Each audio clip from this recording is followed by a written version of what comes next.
Hello and welcome to Lux Talk, a free-form discussion on games, movies, topics, and anything in between. Today is November 16th, and I am your host, Sancho. With me is the capacious Battista. Hi.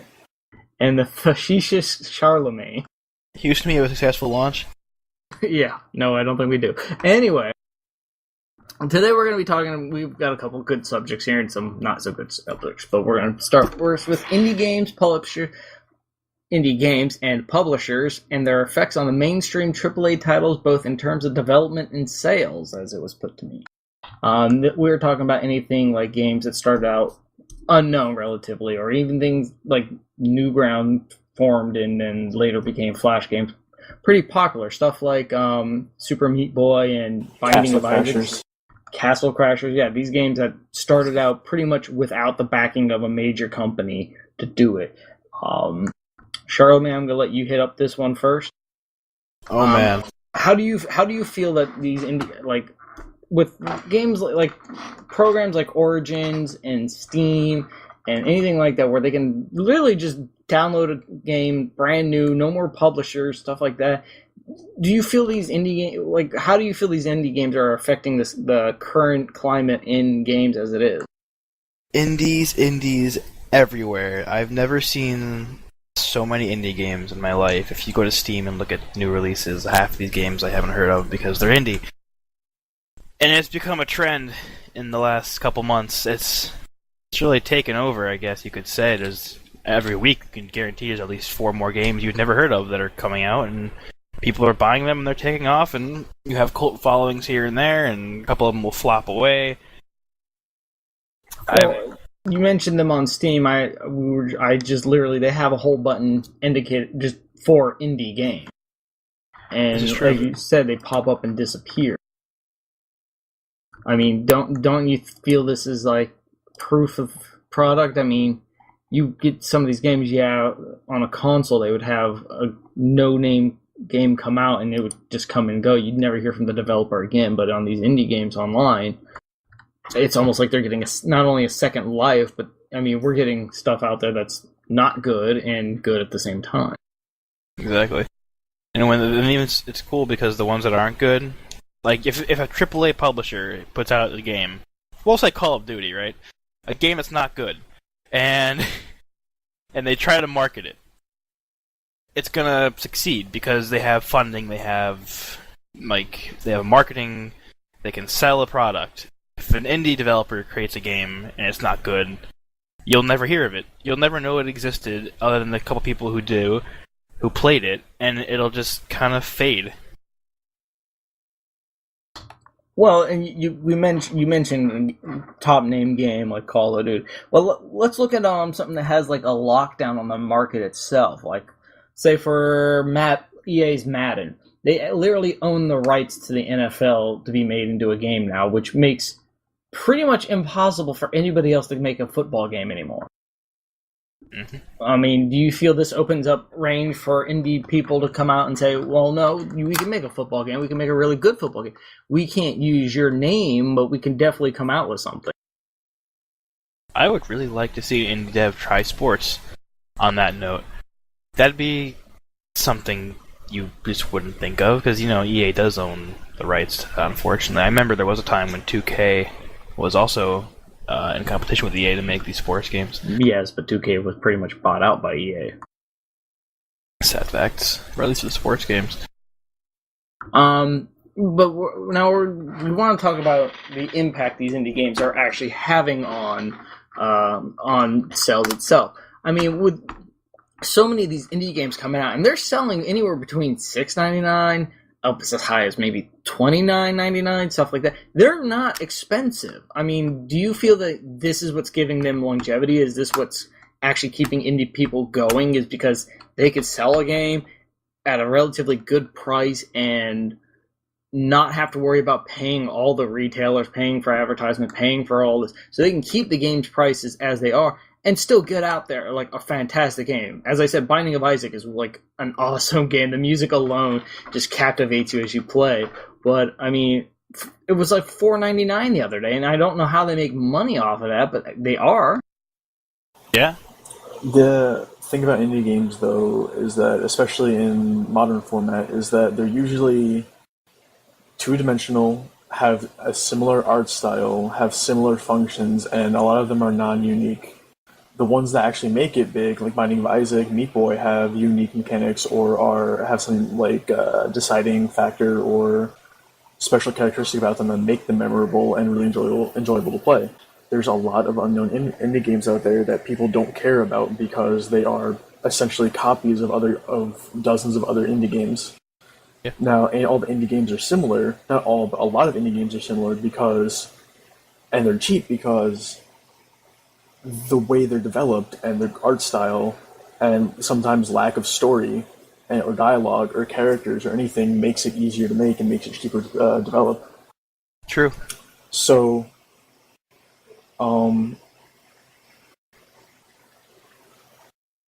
it produces a lot more good games, but it also produces a lot more bad games. It's just indie development produces a larger volume of games in general. I feel like it's a case of if you flood the market with enough indie game, a couple of them are going to be great.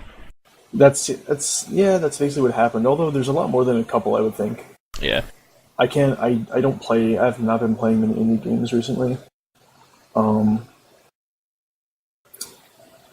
But again, ones like Castle Crashers, Meat Boy, N Plus was pretty popular for a while. That went to console. Oh man. Okay, well, let's say you do get a good, solid indie game. Obviously, this is proof that you know what you're doing. Do you feel like some of the major game companies should be willing to try them out more often? I mean, they used to do it all the time. You used to get game developers for consoles and stuff like that all the time, and they would try out new products on there. That's where you got horrible games like E.T. and stuff like that. But I mean, they tried. They were willing to experiment. Now it almost feels like they're afraid to test the water anymore. It's almost like they're afraid to compete with indie developers, or they're just so stuck in the ways that work that they don't want to try something new. Well, you have to realize that they're all corporations and they're all making money. Yeah, they often make money. They have a target audience. They have to meet a certain number of sales in order to profit and be able to make more games. Indie developers are making one game over. Hold on. Let me look at my Steam library and tell you what the name of this game was. I'm in the same place right now. Same place. I bought this recently. I believe the developer StarDrive worked on it. A single man worked on it for years, and he made one game. And I love the game. I don't think it has that much popularity though. And hold on. He's probably didn't make that much money off of it. He probably won't be making that many more games. He probably can't afford to hire more people to help him play that. The corporations, if they make a game, an indie game, even a low-cost indie game, that's time and resources that they're not spending making more money somewhere else. Like if you want, I don't know, Infinity Ward or something. Like if you wanted them to like make a different something like version of Call of Duty, it'd be taking resources away from their primary product. Like it seems like a lot of companies have a primary product that they run now. Yeah, Rockstar has Grand Theft Auto. Well, of course, Rockstar has like a lot of variety. Ubisoft, Assassin's Creed. Yeah, it tends to be all similar in nature, and they know their audience. Though is the thing. But, yeah. When you start making, do you feel that if an indie game has shown its worth, I mean, literally, they've thrown it out there, and it has done really well. Don't you feel that some of these bigger companies should pick up these makers and give them the damn budgets they need? Because clearly they have the chops it takes to make a game that will sell. I'm sure that happens. Let's look at something like Kerbal Space Program, I guess, completely indie, started getting popularity just from people, talking about it on YouTube or Reddit, and it's just such a weird... Well, it's not even weird. It's just a very, very complex idea to put into a video game, and they did it, and it's not super serious. It's silly and funny, creative, but it gets the job done. And, I don't because it is what it is, it's actually a really good simulation. I don't think any AAA publishers could actually pick it up or do anything with it. I feel like that's just something that's a one-hit wonder, I guess. But do you think they should be afraid of the indie market now, knowing that they are taking money from them? Would I buy a $60 game that's brand new, a console from EA or something like? Yeah, sure. If it was something I really wanted. Or would I buy 6 damn games that are probably all going to be quite enjoyable and that I can pick up and put down whenever I want? Yeah. I'm sorry, quantity over quality, maybe, but a lot of these indie games are actually really well written, too. I mean,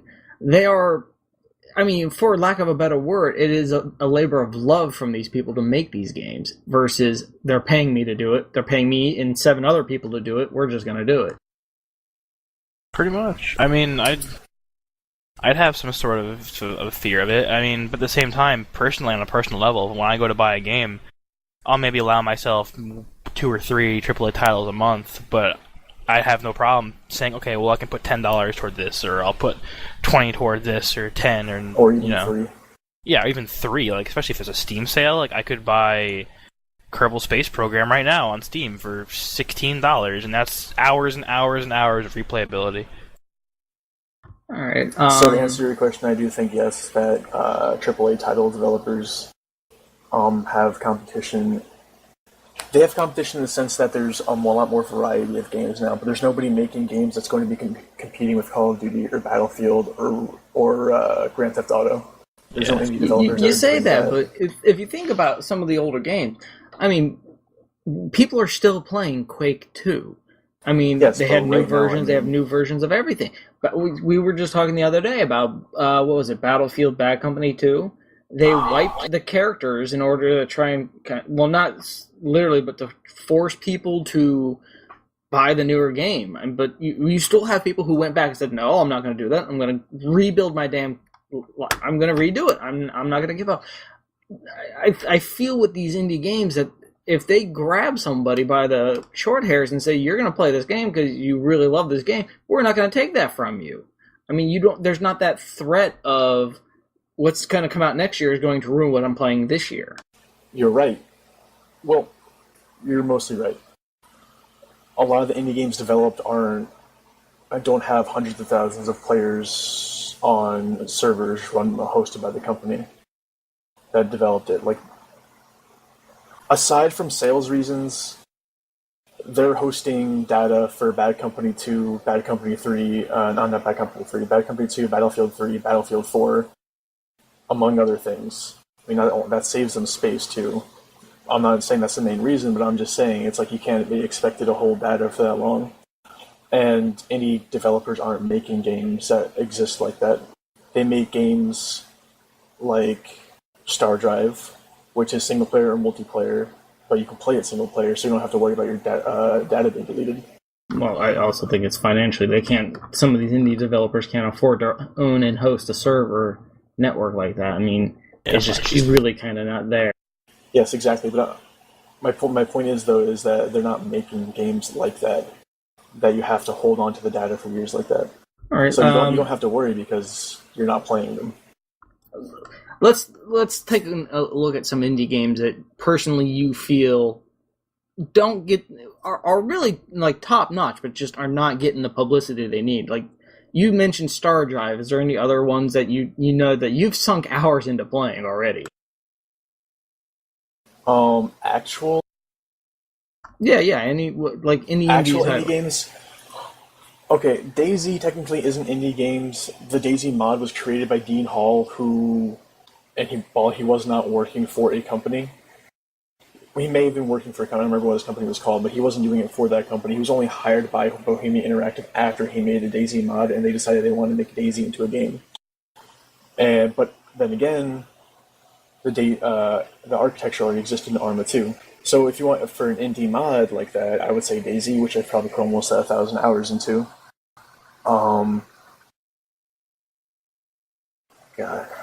Which, by the way, is I've watched videos for the new releases and tests of that game. Oh my god, does that look fun! I mean, they didn't have too many different zombies. The guy ended up murdering like all the blonde female zombies, which just kind of reminded me of a horrible anime where the guy obviously had issues with blonde women. But I mean, yeah, that one got picked up, didn't it? I mean, didn't the guy pretty much get picked up to finish and work on that full time now? I was actually going to point that out as an example of indie developer in a way being picked up by the company to work on more stuff. When you mentioned that earlier, Yeah. but I can't think of any other indie games. If you want a free to play game, I don't know. There's a lot of free to play games that aren't hosted at big companies that have sunken a lot of time into. What about you, Shar? Any indie games that you've spent time playing and you're going to continue spending time playing? Oh man, there's I just purchased two a couple days ago that I've been really time sinking lately, and that's Risk of Rain and Valdis Story, Abyssal City. They're both kind of the 2D platforming. Well, one's not platforming, but I've sunk countless hours. Risk of Rain especially is cool for me because it's published by Chucklefish, who's working on Starbound, which if you haven't heard of it, dear God, please go look at Starbound. You're going to want it, I guarantee it. When I think of indie games that I haven't, but can definitely sink a couple more 100 hours into, the Stanley Parable, that game. The Stanley Parable is probably the most insane and thought-invoking indie game I have ever had the joy to play. If you think it's a game. Yeah, it could be a social experiment, really, but really good. Really good. Wait, they're experimenting on me again. I hate that. I personally, again, like I said, Binding of Isaac is one of those games I have, like, no matter how bored I am with games, I don't uninstall that one because I know if I start playing it, I will play it for hours on end.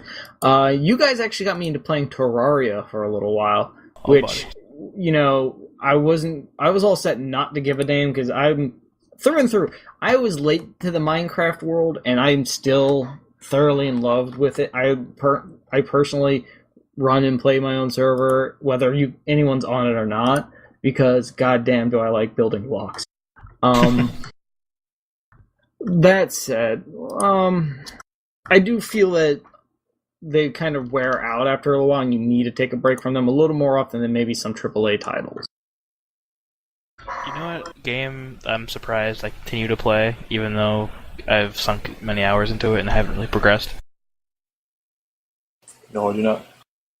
Meat Boy. That is the most... Super Meat Boy is the most downright infuriating game I've ever played in my life, and I keep going back. Man, You are punished, I will say that.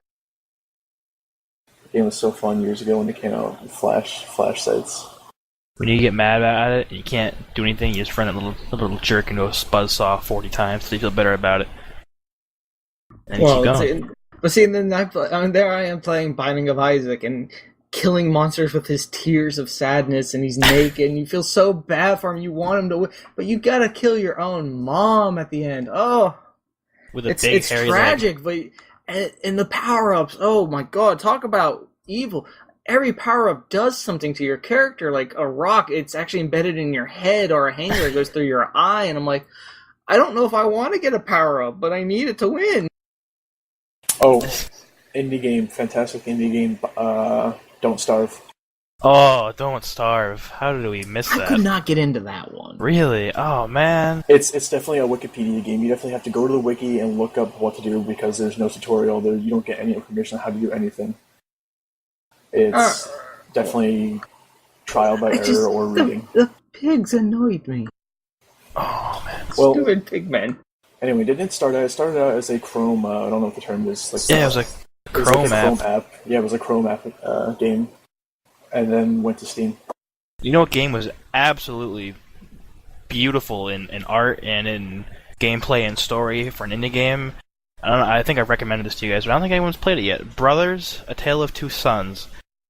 Oh my god, manly tears of manliness. You have to have a controller to play it, but it's a story of just two brothers who are trying to save their father in a fantasy world, and it's... I'm not going to get too into it because I don't want to spoil anything, but it's told through action and not through dialogue. There is no dialogue in the game. They don't speak English. They don't speak any kind of human or Earth language. They just speak like Sims almost. But the story that's told is tragic and happy and everything. It plays with your emotions, and I recommend it to anyone who has a gamepad to play it. I recently picked up. Oh shoot! I have the name there. Mercenary King. Yeah, if you're familiar with like the Metal Slug series or even Contra, this game will definitely appeal to you. I mean, the combat is basic, just run and gun, but you need a controller to play, and I don't have one, so I became very infuriated with not being able to jump and duck and or not get shot in the face every 5 seconds. But that's also a really good one that if you like that kind of platform shooter, that is one you should definitely look into. Right. Let's see here. We're going to be moving on topics here. Here's one that usually gets avoided because it's not a serious topic, but it's something that could be talked about. Adult video games in North America.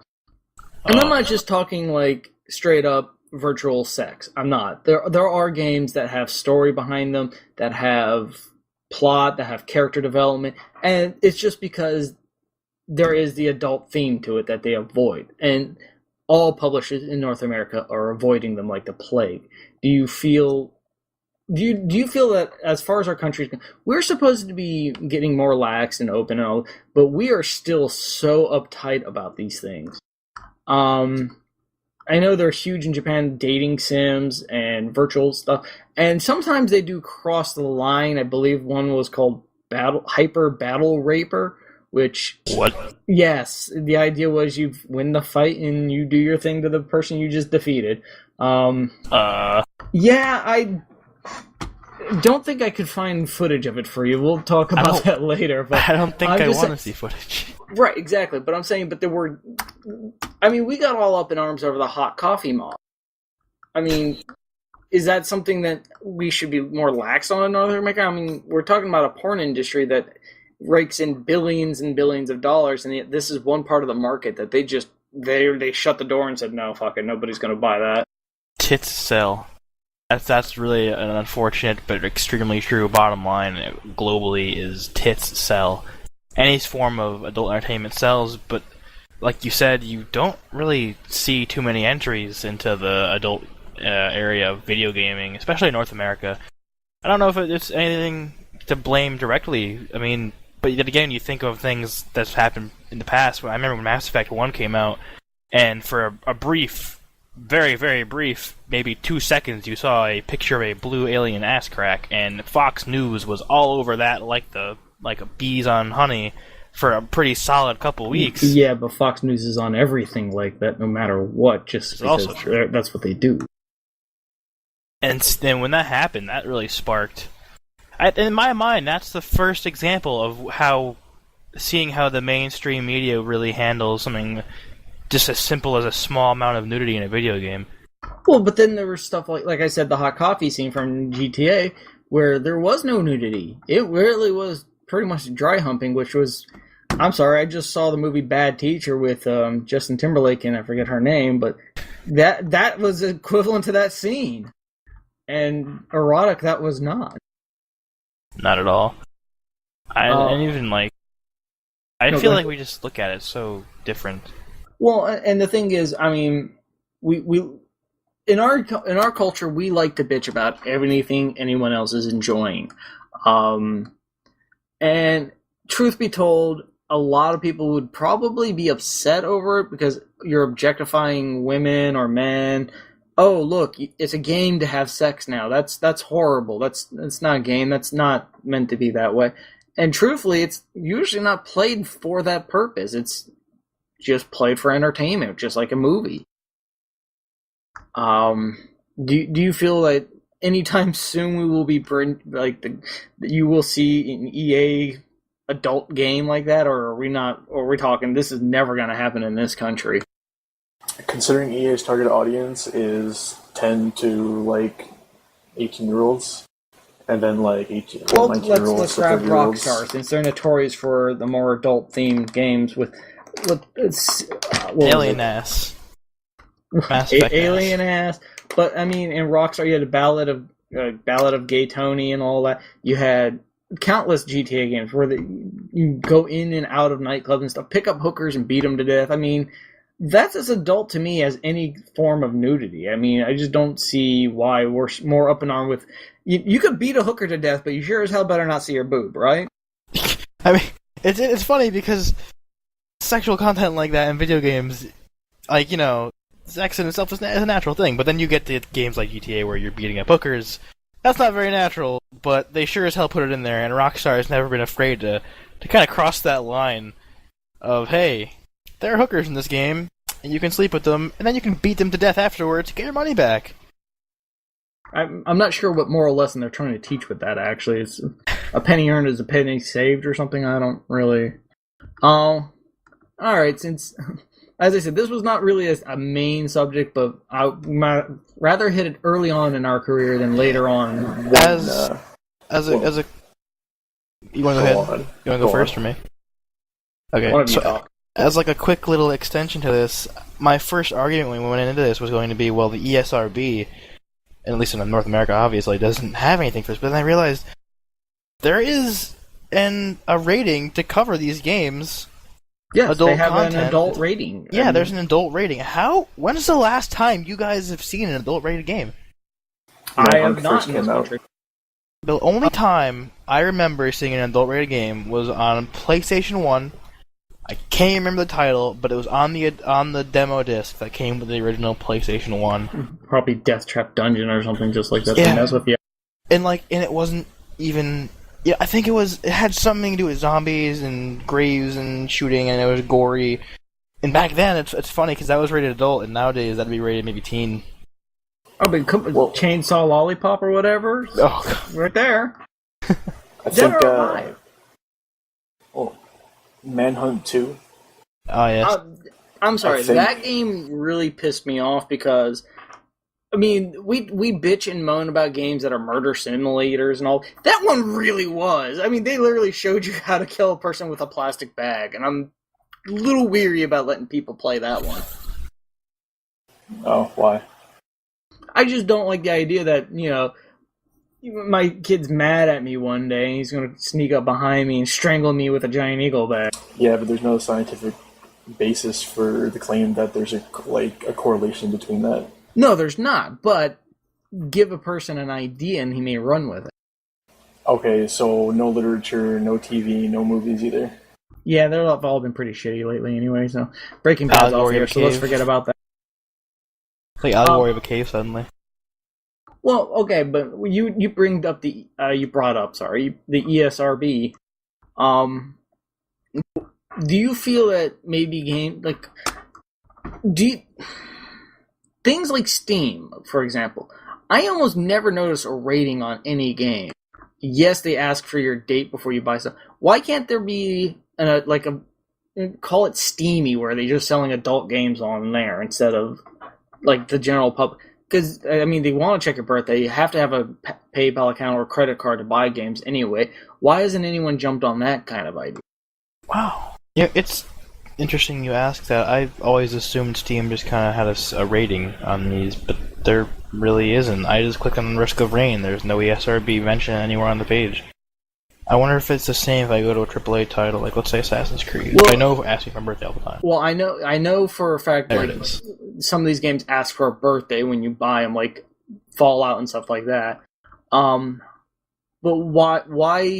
why are they so opposed to the... I mean, the internet should be more open, and I can understand going into a GameStop and not seeing tits, ass, and cock on the wall. I mean, you kind of do with some of these games out there, but you don't actually see it. You're asking why Steam is opposed to having A-rated games? Well, no, why is there no online... The online market itself is almost non-existent in this country. Well, because there's not that many A-rated games anyway. I feel like it's the Witcher, the uncut Witcher International version is on Steam, and that's A-rated. Yeah, true. I feel like it's kind of taboo in North America, like especially, like... Well, a lot of stuff actually does slide through. The stuff that is adult-rated. I mean, like, look, Grand Theft Auto has made it through every single freaking... Somehow. Yeah, but they're not sneaking that one in there. except for San Andreas, where they found the hot coffee scene. Then that was changed to an adults only rating. They blur your Sims out. Saints Row 4, they blur everything there. I mean, even the extra long dick hanging between your guys' legs. Well, except you can beat somebody down with a purple dildo. I love that weapon. But I'm just saying, I mean, it's a real contradiction here. We can have a grotesque violence, swearing, and everything else, but God forbid I see a nipple. Well, right, that goes back to moral foundations of America in 1600s. Yeah, it's so weird, too, because you don't see nipples, but then you play, like you just said, Saints Row, where there's a very finely detailed giant purple dildo bat you can hit people with, and jiggles, for God's sakes. I mean, what was it? In Dead or Alive, you can set your breast physics? I mean, why am I being filtered because someone else's kid might play the game? And then it's up to the parents. That, again, parents aren't responsible for their children in this country anymore. It's your job to make sure his child doesn't play that game. It's your job that little Susie doesn't grow up looking at, strippers and idolizing them, even though she's probably going to be one anyway. Poor Susan. Well, Never had a chance. Nope. All right, let's change this subject, because there's really not much we can talk about, because there's not much in this country for us to talk about. Battlefield 4, oh my god, I just don't care. It's happening. Just came out. I barely played 3 because I really, really, really hated EA's setup where you log onto a website to do everything rather than in the game hub, which I thought was just stupid as all can be. But you both have been playing Battlefield 4, I believe, right? This is correct. Yep. Comparatively, let's compare 3 and 4. Why should I shell out any kind of money to play 4 versus I already have 3, I got it for free because that's how bad it was? As someone who is currently really enjoying 4, you want to know my really sad, honest answer?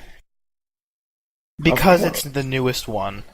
That is literally the best I can give you, other than a couple more things will go boom, and there's some new guns, and that's really about it. It's the newest one. That's the best I can give you.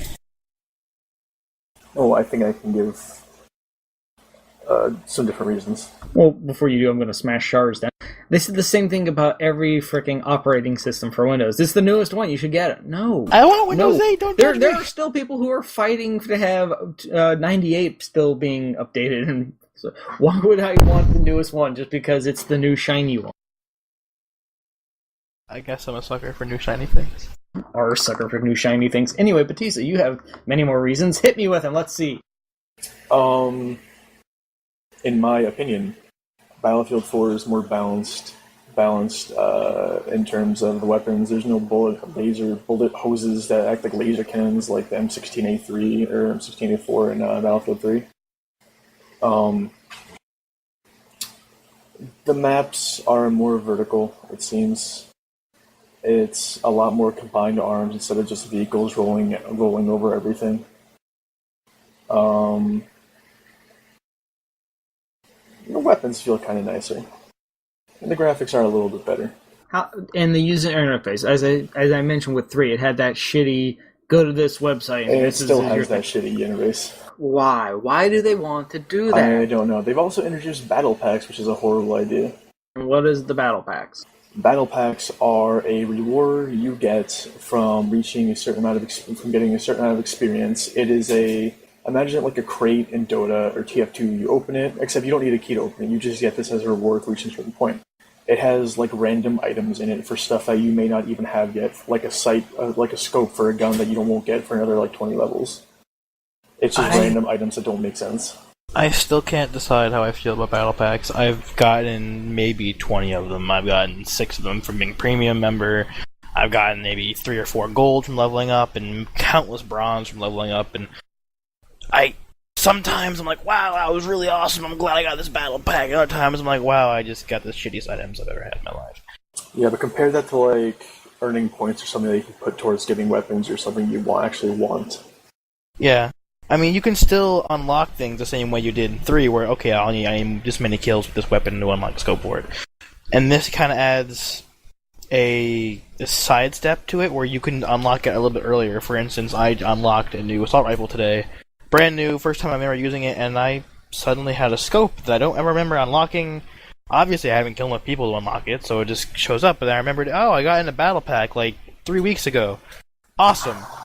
Yeah, but the thing is, it's still the same system as Battlefield 3, where you need to play a certain class to actually get experience to get the next gun in that class. Yeah. And if it's anything like Battlefield 3, I don't think I've unlocked enough stuff to actually make that call yet. If it's anything like Battlefield 3, where the first gun you get is the best one, then there's no point using anything else, except for maybe personal taste. Then, I don't know, I don't think it's a very good system. That almost reminds me of Counter-Strike, where there's not necessarily, this gun is better, or this gun is better. There's the preferred weapon. But again, the statistics... Well, I don't think there's actually preferred... I think there's preferred weapons in Battlefield 3, but I think there's clearly better guns. M16 from 3? Yeah. Basically, if you weren't using it, you should probably stop playing the game. I mean, you can do fine with other stuff, but it lowers the skill... It lowers the skill floor to actually get into the game, and it makes it... You need less skill to play. Yeah. I don't know. Overall, I don't think it's that much of an improvement over Battlefield 3. I still prefer Bad Company 2 to both Battlefield 3 and Battlefield 4. I am actually kind of unhappy with Battlefield 4. I think Revolution is a terrible idea. I think it's unfun. I think it's too arcade-like. It's too much like Call of Duty. The maps are better, though. The maps are awesome, except you can't destroy anything. Okay, well, you mentioned its known rival, Call of Duty. Battlefield, for me, has always stuck out as the better of the two. It was more... always felt it was more fleshed out, more thought out.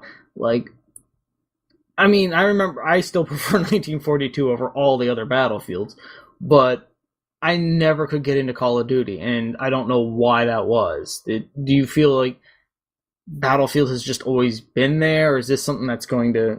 This is the Call of Duty killer one, or is that never going to happen? Is this what... Comparatively, how do you compare this Battlefield 4 with the most recent Call of Duty? Battlefield 4 has more innovation. I don't know. I don't think I can make a fair judgment, because I haven't actually played the game, but I can make some educated guesses based on videos and reviews I've read and gameplay footage. Call of Duty Ghosts looks worse and has worse performance than Bad Company 2, which is 2 generations behind. 7-year-old game, I think, now? Yeah. I could pretty much leave it at that, but I won't. Battlefield 4 has more innovation since Battlefield 3 and Bad Company 2 than I think Ghosts had over the previous Call of Duty game. I don't think Call of Duty is inherently a bad game. I think Ghosts is a poorly developed game. Oh, what? Bad Company 2 is only freaking 3 years old? Says what? That's only... Oh, wow. Alright, Here's it. Do you... So, technically, just saying then, Call of Duty would be the poor man's Battlefield? No. No, not at all. Completely different genres. It's like, I don't even understand why there's an argument between Battlefield and Call of Duty. Yeah. Well, you know what's like funny comparing... is there's still people playing Battlefield 1942. Oh, hell yeah. We're talking about a system that just works. The control point, the move forward, the move back, the defend and assault, and adding in the commander aspect of it in the later series where somebody is literally calling in airstrikes for you or weapon drops or anything like that. I'm sorry. So you've got a 20-man kill thing where you can nuke the map, Call of Duty. That's not really fun, so to say. I don't know. Maybe that's just me. I have not been into Battlefield since, I think the last one I really played for a while was Vietnam. Mm-hmm. Is there anything, like, would this in some way bring me back? Would this make me want to play it? Ghosts? Or no, Battlefield 3? Crackhead. How much did you like Commander mode? I'm not a fan of Commander mode, actually. Because I don't like it. I personally enjoy 4 a hell of a lot more than I ever did 3. I never played 1942. I did play 2142 quite a bit. mean, Battlefield's gonna be Battlefield. If you like the formula, you're gonna like the new one. If there are different things, it has become a bit easier and a bit less complex, but it's still Battlefield. I think you're grossly exaggerating and not exaggerating some things enough. Like, the difference between Battlefield 2 and Battlefield 4 is immense. And I don't know. It's gotten a lot more arcade-like. It's you said a little bit simplified. It's like going from Civilization 3 to Civilization 5. It's a lot more simple.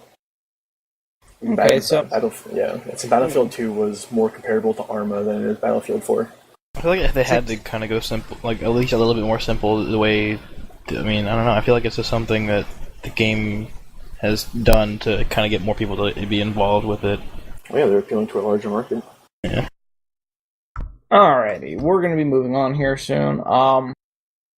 Any final thoughts between Battlefield 4? Like, anything you'd really want to see them do with it? Because any new title that comes out anymore, that's not going to be the final version of it. They're going to release something that changes it. What would you like to see changed in Battlefield 4 that they haven't already implemented, or that you think they're going to implement or should implement? Fix the damn crashes. I mean, really, fix the crashes. I'm sorry, please. you're asking too much there. Would you like more realistic-looking dogs? I want the fish AI that swims away from me when I get close to them. I just want to be able to play the game. That's all I want, because I can't. I don't think there is any fish AI in Battlefield 4. Nope, but Call of Duty, man, best fish AI ever. I'd like to see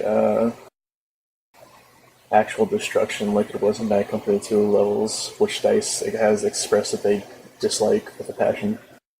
I'm never going to see that ever again.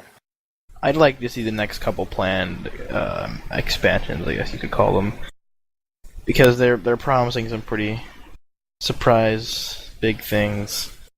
Like, I think the naval warfare is going to be very interesting to see how that works, because last time, I don't think a Battlefield ever had something like that where it's straight up fighting on the water. I would also like to see them get rid of the horrible hybrid hit detection. Yeah, that has to change. You know what I want to see? I want to see battles on American soil. Oh, it's a thing. We have it. I'm sick of fighting foreign wars. It's in 4. Really? Good. It is. Maybe I'll give it a look then. Because I'm tired of looking at a street sign and not knowing what it's saying, like in DayZ. I don't know where Electro is on the world, but I don't ever want to visit it because its name is hard to pronounce. It's in the Czech Republic. Forget it. Don't want to go. The women. They're all zombies, apparently. Check. Okay. Alright, so, let's see what we're doing here. What games are you currently playing that just you're currently sucked into? Like, what new releases or anything like that? What has taken away your life, so to speak, Battista? Oh god. Path of Exile. and that's about it. And explain, Dota. What is this game? And Dota 2. Path of Exile and Dota 2. Explain what Path of Exile is, because some people might not know. Path of Exile is what should have been the sequel to Diablo 2. Because Diablo 3 is horrible currently. It's, if you haven't guessed by now, it's a Diablo-esque game. It's an ARPG, action RPG, dungeon crawler game, and it's pretty immense and extremely well done for a free-to-play game. And what's the basic story? Without summing up a spoiler or anything like that. You play as one of 5 classes. There's 6 classes if you play through the game once, and you unlock the last class. That person is an exile. They were exiled from the city of Theopolis on the island of Oriath to the island continent of Rayclast. And pretty much fight your way back, right? No. No? No, not at all. You're exiled, you can't go back. Oh, that sucks. That's where all my stuff was. No, the rest of the story is pretty much making your way inland, doing various tasks to well, without spoiling it, there's nothing more I can say, really. Of course, you mentioned Dota 2, which most of us in the community are always playing that, or at least playing some version of it, with Dire Tide being out right now. Volvo gave Dire Tide. About time. Fine. So, Char, what about you? Any new release titles or anything like that that you've been sucked into, or wasting your life away? Loved ones have long since given up on you? Oh man, there's a couple lately for me. I finally Risk of Rain is a big one. It's kind of Risk of Rain. It's kind of got a Meat Boy kind of vibe to me, where God is infuriating at certain times, because you are really playing a random number generator game, where if you have a bad couple spawn of items, you're pretty much out of luck for the rest of the gameplay. Or, you might have everything wonderful and you'll speed through it like nothing. That's been a big one for me. I bought it just because I wanted to support Jugglefish for their Starbound development, and I'm happily surprised at how good Risk of Rain is. I didn't think I was going to enjoy it. I recently got into the Hearthstone beta. I've been playing the crap out of that. Son of a bitch. It's really good. I just wish I didn't have to pay as much money as I want to get cards, because it takes forever to get cards if you don't have money. And I guess, Dota. We're always playing Dota. It's just what we do. Dire Tide's great. New Heroes, fantastic. Love it. But yeah, a lot of my time has really been sunk lately into Risk of Rain and Battlefield 4 when it's not crashing at every opportunity it has. I personally have been playing XCOM Enemy Unknown again for the new expansion, Enemies Within, which adds another faction of humans who are pretty much trying to side with the aliens in some way. I haven't gotten too far into that, but oh my god, that adds so much good stuff. At the same time, it is infuriating at how desperate the situation feels, because you don't have supplies. You're running out left and right. If you want to do one thing, you can't do the other thing because you just can't afford to do it. Adding new weapons, new aliens to deal with, and such like. For an expansion that's $30, I believe, it is definitely worth it. I will say there is one mission that just avoid if you can, where an entire town just disappears. Don't go there. There's a reason it disappeared. Just let it be disappeared. Since we still got a little bit of time left, let's bring up the new consoles. I believe they just did their launches today, or PS4 dropped. The PS4 Xbox One is not. Xbox not. Now, the big shocker here was the PS4 came with an HDMI cable, I hear. Dun, dun, dun! I know. But I also, I've heard that people who got early versions of the PS4 have been having issues. Yep. One of which is the HD cable's output not working. Other ones are the system itself overheating. Bricked straight out of the box. Already doesn't work. Other people are talking about it crashing while downloading Netflix. I know it's a huge program, people, but seriously. It was this to be expected? I mean, they were the first out of the gate. Kind of like Xbox was last time with the red ring of death and all the little errors, because they wanted to be first out there. And whenever you're first, you have to deal with the slings and arrows of everyone noticing your faults. Well, Xbox 360 had red ring of death because of extremely cheap labor and faulty design, not because they were first out. But they've doubled down their design and came out with a behemoth this time. Part of the problem I've heard about the PlayStation 4 was because of the size of the system, it's overheating because of that. That's part of the issue, is it's too compact. And it's just not ventilated properly. Is that something that people should be weary of it when they first go out and buy a console? I think... Go ahead. Definitely. First release consoles, pre-ordering them, getting them when they first come out is... You're kind of asking for it. People have not had time. You haven't had time for a variety of hundreds of thousands of people to play on the console to see what kind of problems there actually are, for more people to write reviews, for more people to review it with whatever star ratings there are. You haven't had time for people to see what kind of bugs exist or what kind of interactions between games there are with the console. if you can't play certain games on it because of what reason, for how long. Only information you have is what you've been given pre-release, unless you've somehow been able to test it and play it, and even then it's under controlled circumstances. So it's like, I don't know. And plus there's probably going to be a price drop soon anyway. Yeah, I'm personally waiting for the second generation PS4 to come out before I even consider buying one. Yeah, I've never been one to these people who want to camp out and wait for one. Any new technology or any new device, you really shouldn't rush out. I know, unfortunately, this is a bad idea because if it doesn't sell well at the launch, they don't want to work on it. I mean, you almost kind of need these guinea pigs to go out there, wait at midnight dressed as, Master Chief, and I don't know who the big PlayStation one would be. Banjo-Kazooie, I guess. There you go. Drake from Uncharted. There you go. Well, that's not really dressed up. That's just, I'm wearing a pretty cool bandolier. But, I mean, what are we to expect from the Xbox? I mean, they pretty flopped last time around. Do you think they've learned their lesson? No. It's hardly even a console. It's like a home entertainment system rather more than a gaming thing. And plus, it's not even as powerful as the PlayStation 4 is. Look, yeah, I don't even know what they're doing. But you mentioned the power thing. That doesn't always equate to good or successful. I mean, all you have to do is look at Nintendo's little champ there, who keeps going and going and going. And I don't even mean the fucking Wii. I mean the Game 64? Boy. The Game Boy has always outsold everyone and has always just maintained its superiority. I mean, come on, people. We're talking just the Tamagotchi's big brother here, and yet it is decimating the market with Pokemon and anything else like that. That's because they have a broader audience. It's not like PlayStation 4 and Xbox or Microsoft and Sony are trying to appeal to like ages 3 to like 80.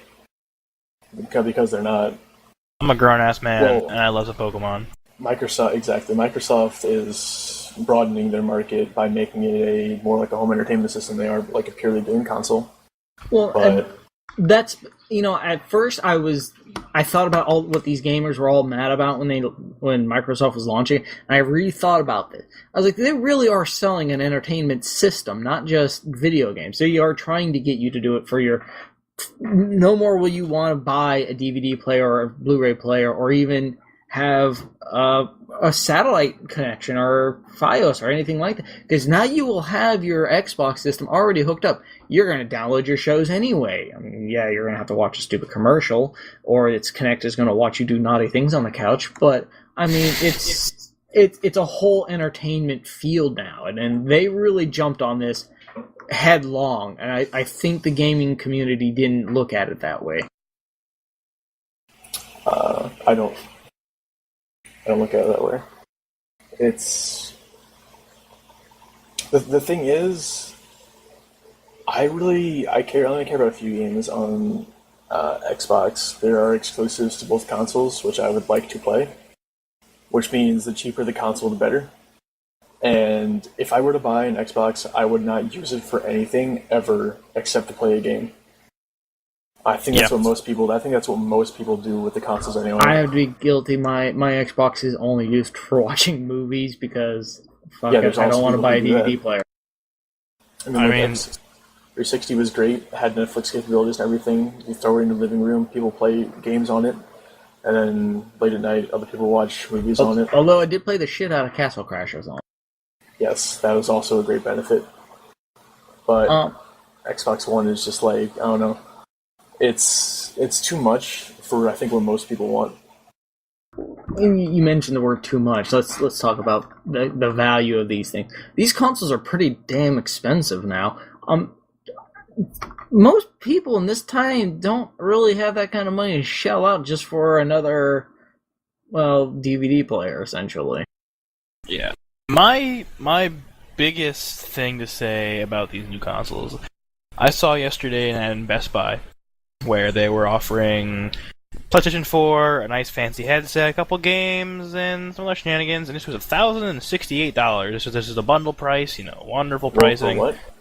You get a couple games, a headset, the PS4, and an extra controller for $1,000. Damn. right? I just looked up this Best Buy thing. Best Buy has basically that for, I don't know, 570. Really? Yeah, plus Damn.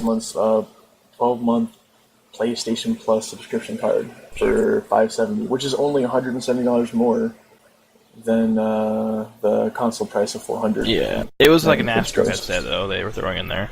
Oh yeah, never mind. But like,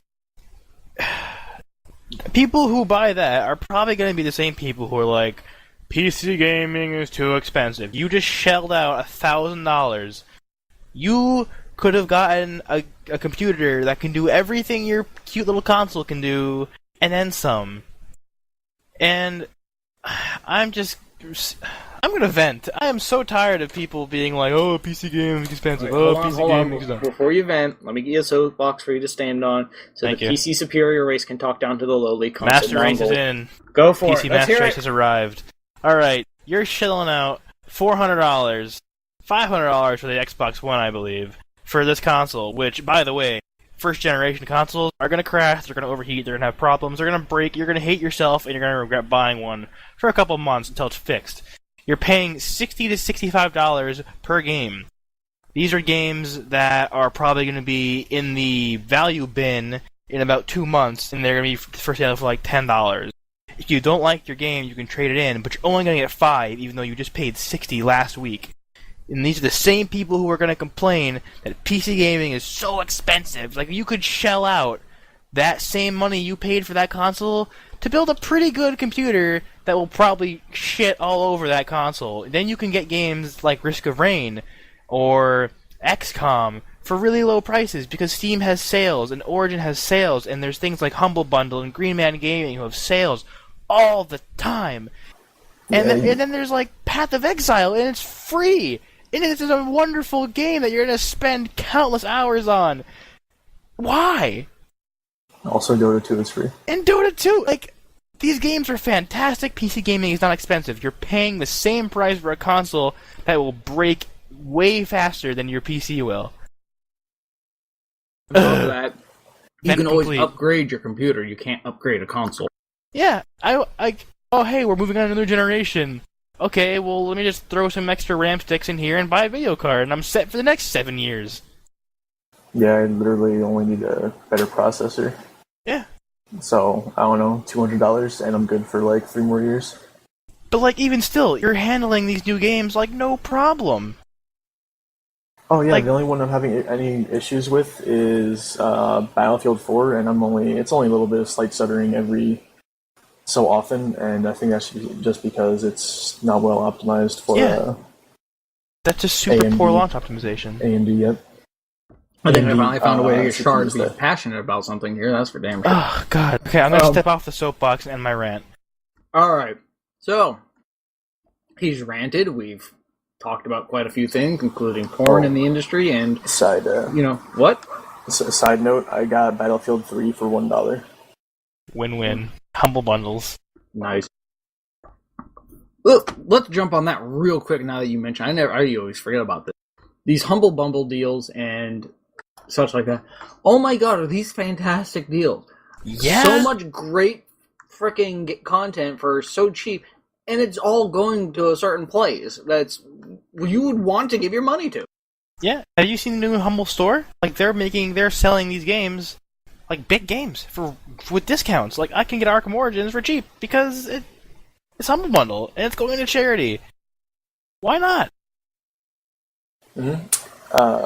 Developers and publishers selling copies of the games they wouldn't otherwise have sold. And it's all digital too, so it's not like it costs anything for them to manufacture. You literally get a code, then download it, and they get more money than they would have gotten. Because it's mostly people who wouldn't have bought, I wouldn't have bought Battlefield 3 if it wasn't a Humble Bundle. Yeah. They wouldn't have made any money off that. Of course, I got other games that paid way more for the other games too, but I didn't want to give all that money to EA. Give it to charity. Battlefield 4 was almost out anyway. But, yeah, I did. I gave the charity and Humble Bundle. That's another cool thing. Like, if you hate the publisher, it's like, okay, well, fine. I'll just give all my money to the charity and Humble Bundle. Screw the publisher. Yeah, basically you can do that to EA. EA puts games in Humble Bundle, pay like $30 for a $30 game, give 0 to EA, and then give it all to charity or Humble Bundle if you wish. It's whatever you want, you can do with Humble Bundle. Also, I would like to add in GOG, Good Old Games. Yep. Fantastic site. Get things like Baldur's Gate, original Baldur's Gates and stuff like that all over. It's so cheap on there. Another benefit of PC. Yeah. Backwards compatibility like you wouldn't believe. Nearly free games. Nearly free, fantastic games. I'll be honest, I've been playing a game that I never thought I'd get to play again, was Transport Tycoon Deluxe. They have an open Transport Tycoon Deluxe. Somebody has remodeled it and done it, and it is an exact port. It is fucking awesome. And it was free. Nice. Absolutely free. Best part. Alright, so we're getting here to the end. We're winding down. Char's calmed down from his rant. I can't hear him breathing heavily anymore. Let's do some final thoughts here. We're going to hit Battista first. What's on your mind? What's your final thought for the night? Path of Exile is an absolutely fantastic game. I noticed you were still in the game as we were talking here, by the way. Yes, I am still in the game because I'm going to go back to playing the game immediately after we finish. I highly recommend it. I give it like 9 out of 10. It's got minor issues, but it's a free-to-play game. And 9 out of 10, and it's free. You just might as well say it's a 10 then. Well, no, I mean it's like I would pay. I'm seriously considering like financially, monetarily supporting the game developers through in-game purchases for whatever. It's like, oh, also it's not pay to win. You can't pay to win for this free-to-play game. Which is another huge bonus. So it's like a 9.5 out of 10. It's a really fantastic game. It looks great. It sounds great. It plays great. It has a pretty good community to it. And it's not even that large of a game to install. I mean, I don't know what the downsides of this game is. And right now, it's better than Diablo 3. I have played for a little bit of it, and I will say if you liked Titan's Quest or Torchlight, yes, or anything that wasn't actually Diablo, you'll like this game. It looks good, it plays well, it is pretty much the most insane tech tree I've ever seen. Oh dear God, it's a Final Fantasy game. He means passive skill tree. It's like Final Fantasy X's glyphs. Yes, but at the same time, it is a really good game, guys. I think you should give it a look. Char, let's hear it. I mean, the soapbox has been put away, so you can't do that again, but any final thought? Keep an eye out for indie games making rises and making the name for themselves. Because you never know what the next niche is going to be, and you never know what's going to make it big. Yeah. I vote for more games with tits in the United States. And with that said, my final thought is, I want Sexy Beach Zero here in the United States. Damn it. I don't want to be cockatoos with Dead or Alive Beach Volleyball. Thank you, and have a wonderful evening, people, and thank you for listening. Good night.